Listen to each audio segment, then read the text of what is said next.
In the past 100 years, as these super technologies have been developed in the West, the smashing of atoms, the invention of radio, television, computers, immunology, so forth and so on, data has been arriving about the practices of Aboriginal cultures all over the planet, that they dissolve ordinary realities, ordinary cultural values, through an interaction, a symbiosis, a relationship to local plants that perturb brain chemistry. And in this domain of perturbed brain chemistry, the cultural operating system is wiped clean. And something older, even for these people, something older, more vitalistic, more in touch with the animal soul, replaces it, replaces the cultural operating system, something not determined by history and geography, but something writ in the language of the flesh itself. This is who you are. This is true nakedness. You are not naked when you take off your clothes. You still wear your religious assumptions, your prejudices, your fears, your illusions, your delusions. When you shed the cultural operating system, then essentially you stand naked before the inspection of your own psyche. Desmond Morris called it the naked ape.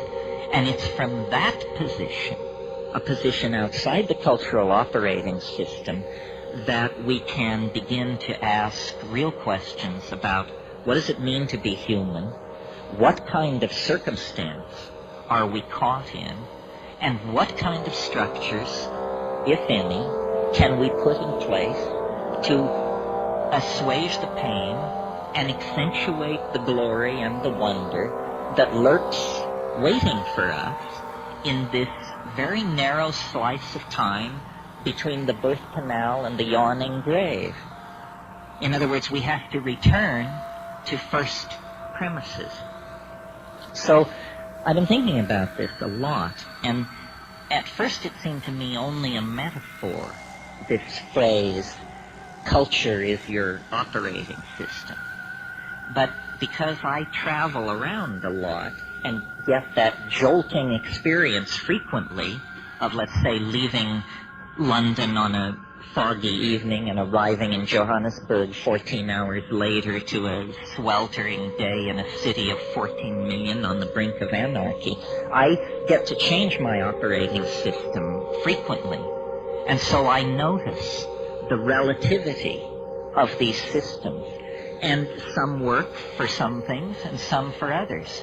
For instance, if you are a positivist, if you're running Positivism 4.0, you can't support UFOs. Positivism 4.0 does not support UFOs. If, on the other hand, you're running your Rancha book 5.1 as your operating system, UFOs and a number of other things can get in through the door. That is what we would technically say is a more tolerant operating system, or its plug-in support special effects denied the positivist.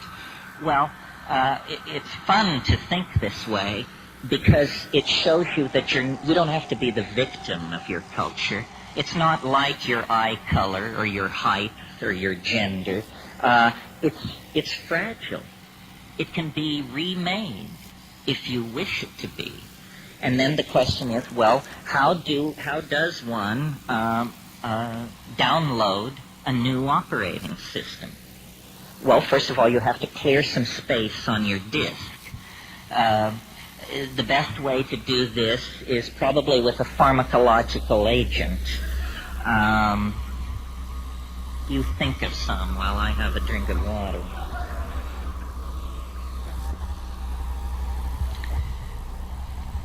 Psilocybin is an excellent disk cleaner. You can put a lot of things in the trash and have them just disappear with a psilocybin upgrade.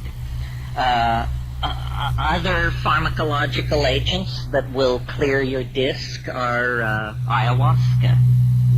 And of course, these are gentle clearings of the disk, which take 5, 6, 7 hours.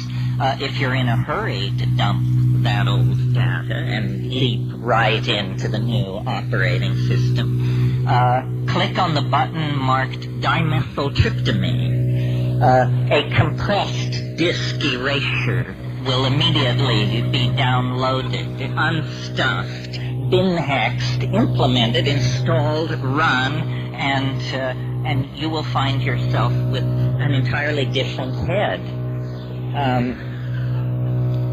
Now, shamans have always known, though they may not have used the kind of language I'm using here, shamans have always known this trick.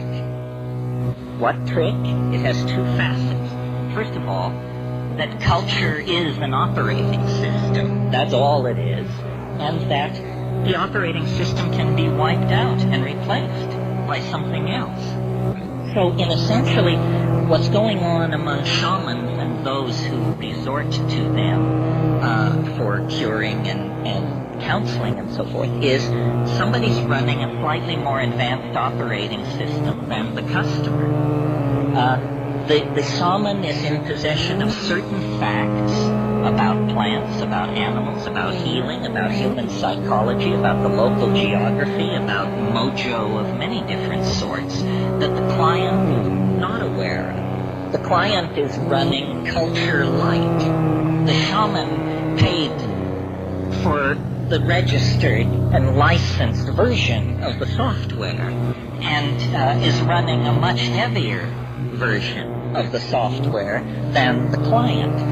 I think we should all aspire to make this upgrade. It's very important that you have all the bells and whistles on your operating system. Otherwise, somebody is going to be able to get a leg up on you. Well, what's wrong with the operating system that we have? Consumer capitalism 5.0 or whatever it is. Well, it's dumb. It's retro. It's very non-competitive. It's messy. It wastes the environment. It wastes human resources. It's inefficient. It runs on stereotypes. It runs on a low sampling rate, which is what creates stereotypes. Low sample rates make everybody appear alike, when in fact the glory is in everyone's differences. And the current operating system is flawed. It actually has bugs in it that generate contradictions. Contradictions such as we're cutting the earth from beneath our own feet. We're poisoning the atmosphere that we breathe. This is not intelligent behavior. This is a culture with a bug in its operating system that's making it produce erratic, dysfunctional, malfunctional behavior. Time to call the tech. And who are the techs? The shamans are the techs.